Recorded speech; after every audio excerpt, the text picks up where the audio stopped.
I walked into the gym that evening with a simple plan. Surprise my wife Emma after her workout and take her to her favorite Italian place downtown. Instead, I froze at the entrance. There she was on the stretching mat, lying on her stomach while her trainer Tyler knelt over her, his hands sliding slowly over her thighs and lower back as she giggled and flicked her hair. A few gym members paused mid-rep just to watch. I approached calmly, placing her water bottle beside her. But before I could say a word, she smirked and said loudly so everyone could hear, "Relax. He's just helping me stretch. If you're jealous, go home." People chuckled. She didn't even look at me.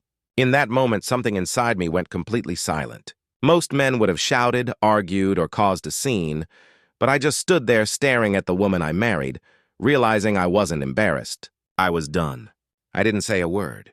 I simply nodded, turned around, and walked out of the building while she continued laughing with him like I didn't exist. On the way to the car, I didn't cry, didn't punch the steering wheel, didn't even blink. Instead, I pulled out my phone, dialed a single number, and said 4 calm words. "It's time. Do it." On the other side of the line, Daniel, my best friend and acting manager of the gym, paused and replied, "Understood, sir. Yes, her." Because here's the part Emma never knew in 3 years of marriage. I owned that gym.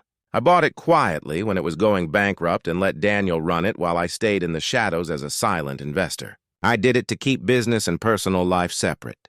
To have one place in the world where nobody treated me differently because of money. I could have told her, but I wanted to see how she'd treat me when she believed I was just an ordinary man with an ordinary salary. And last night, she failed that test spectacularly. The next morning, she woke up stretching like nothing had happened. She glanced at me reading the newspaper and smirked. "Still mad about yesterday? You know I was just joking, right? I didn't flinch." I just handed her coffee and said, "You should go to the gym early today. Things might be different." She laughed, kissed me on the cheek like I was the fragile one, and said, "You'll get over it." If only she knew she was the one about to lose everything. When she reached the gym, something felt off immediately. The receptionist wouldn't meet her eyes, members whispered.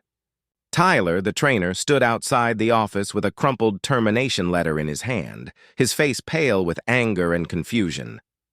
"This is ridiculous." "I didn't do anything wrong," he yelled as 2 security officers escorted him out. Emma stormed inside, heels clicking, demanding answers. But then she saw it. A printed notice pinned at the front desk. Membership terminated. Emma Cole effective immediately. Access privileges revoked. Her confident smile cracked. She furiously marched to the manager's office and burst through the door. "Where's Daniel? He can't do this." "I'll talk to the owner," she shouted. Daniel stood up calmly and said, "Emma, your behavior yesterday violated gym policy, professionalism, and respect. Your membership is canceled." She scoffed dramatically. "You don't have the authority to make that decision. I'll go straight to the owner." Daniel raised his eyebrow, smirked slightly, and stepped aside. "You don't have to. He's already here. I was standing behind him." Her face turned white. You own this place?" Her voice cracked between disbelief and panic. I stepped forward slowly, calmly, and said, "Every treadmill, every camera, every paycheck, including your trainers." She opened her mouth, but no words came out. The same people who saw her mock me last night were now watching her fall apart. Her eyes glistened with tears she wasn't ready to shed. This time she wasn't performing. This was real. She reached for my hand, but I pulled it away. "You told me to go home if I was jealous," I said softly. "So I did. And while I was home, I remembered something. You don't respect me. And a marriage without respect isn't a marriage. It's charity." A tear escaped her eye as she whispered, "Please, can we just talk not here?" But I'd already stepped back. That was the cost of treating loyalty like it was optional. I didn't yell. I didn't seek revenge. I simply turned around and walked past her, past the broken trainer, past the silent crowd. Because sometimes power isn't in raising your voice. It's in never needing to raise it at all. And in that moment, the silence was louder than any argument we could have had. Emma stood there surrounded by people, but completely alone. The same woman who once said I wasn't assertive enough was now watching me walk away, not as her husband, but as a man who finally remembered his worth.